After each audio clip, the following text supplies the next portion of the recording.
Hey, welcome back to this mini lecture. My name is Dino. It's on media structures and myths. Ooh, it sounds mysterious. First off, the system of myths. Core myths are part of a system of myths. So these core myths drive the whole system. When you have these myths, they're interdependent. They don't exist purely by themselves. Media companies focus on living one core myth, but will also live other myths at a smaller and sometimes even seemingly unperceived scale. So the myth can be there, but the company doesn't know what it's buying into inadvertently. The management questions regarding myths are: what myths are we living? At what scales are we living them? Why are we living them? And what can we do to correct them if in fact they're hurting the company? There are 5 core myths of media businesses. These myths help to structure the management strategies. 1 deals with perpetual growth, 2 globalization, 3 content is king, 4 convergence culture, and 5 the internet is our friend. Here are the 5 media myths.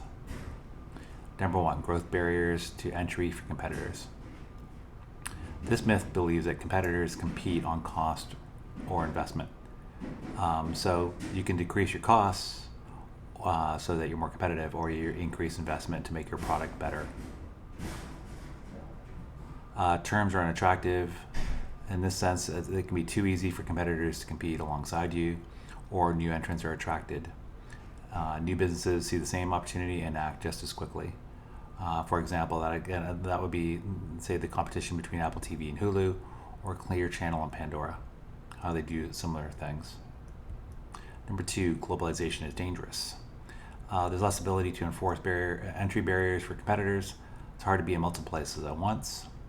Because of the size of the globe, number 2, global markets can support many competitors. It's hard to carve out and maintain niches. Number 3, globalization broadens corporate mandate. As a result, you can lose organizational strategy and its focus for expansion. Some good examples of globalization being good for a company are News Corp and Facebook. Number 3, content is king. Here are a couple quotes from Marshall McLuhan, the great media theorist. First, the medium is a message, and 2, give people the medium and they will provide the message. The second one definitely is applied here in these examples below. Continuous and user-generated content, which was talked about in a previous video, such as Twitter and Facebook, where your news feed or Twitter feed are continuously updated with information. They seem to provide better competitive advantage than discrete and provider-generated content, such as the New York Times or Hulu, where those organizations specifically have to update this and add this content. So it's just not the same volume as Twitter and Facebook.